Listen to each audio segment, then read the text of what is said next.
ഈ ദിനത്തിൽ ഈ പ്രഭാതത്തിൽ രാജ്യം കാതോർത്തിരുന്നൊരു വമ്പൻ പ്രഖ്യാപനം നരേന്ദ്രമോദിയുടെ ഭാഗത്തുനിന്ന് ഉണ്ടായിരിക്കുന്നു. വളരെ സന്തോഷകരമായ ഒരു പ്രഖ്യാപനം. എതിരാളികളുടെ, പ്രത്യേകിച്ച് പ്രതിപക്ഷ പാർട്ടികളുടെ വായടപ്പിച്ചുകൊണ്ടുള്ളൊരു പ്രഖ്യാപനം വന്നിരിക്കുന്നു. ഇന്ന് വനിതാ ദിനമാണ്. ഈ വനിതാ ദിനത്തിൽ ഗാർഹിക ഗ്യാസ് സിലിണ്ടറുകൾക്ക് 100 രൂപ കേന്ദ്ര സർക്കാർ കുറച്ചിരിക്കുന്നു എന്നുള്ള വാർത്ത തന്നെയാണ്. വലിയ പ്രഖ്യാപനം തന്നെയാണ്. 100 രൂപ എന്ന് പറയുന്ന നിസ്സാരമായൊരു തുകയല്ല. കാരണം ഗാർഹിക ചെലവിന് ഒരു 100 രൂപ കുറഞ്ഞാൽ ആ 100 രൂപയിൽ ഒരു മൂല്യം കാണുന്ന ഒരു ജനതയുള്ള രാജ്യത്ത് 100 രൂപ കുറച്ചിരിക്കുന്നു. ഗ്യാസ് സിലിണ്ടറിന് ദശലക്ഷക്കണക്കിന് വരുന്ന ഉപഭോക്താക്കൾക്ക് വലിയ പ്രയോജനം ചെയ്യുന്ന ഒരു പ്രഖ്യാപനമെന്ന് തന്നെ പറയാം. ഒരുപക്ഷെ പ്രതിപക്ഷം പറയുമായിരിക്കും തെരഞ്ഞെടുപ്പ് മുന്നിൽ കണ്ടുകൊണ്ടുള്ള പ്രസ്താവന ആണ്, ഇല്ലെങ്കിൽ ഒരു പ്രഖ്യാപനമാണ് എന്നുള്ളത്. എന്ത് തന്നെ ആയാലും 100 രൂപയ്ക്ക് 100 രൂപ കുറഞ്ഞിരിക്കുന്നു എന്നുള്ളത് തന്നെയാണ് യാഥാർത്ഥ്യം.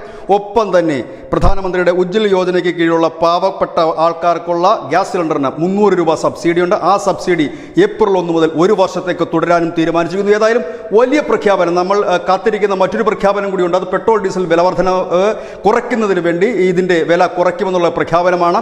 ഒരുപക്ഷെ അതും വരും ദിവസങ്ങളിൽ ഉണ്ടായേക്കാം. ഏതായാലും ഈ വനിതാ ദിനത്തിൽ വനിതകളുടെ സന്തോഷത്തിന് ആവേശം പകർന്നുകൊണ്ട് പ്രധാനമന്ത്രി പറഞ്ഞത് സ്ത്രീകളുടെ ഉന്നമനത്തിനായാണ് ഈ സർക്കാർ പ്രവർത്തിക്കുന്നത്. നാരീശക്തിക്ക് മുൻഗണന നൽകിയാണ് പ്രവർത്തിക്കുന്നത്.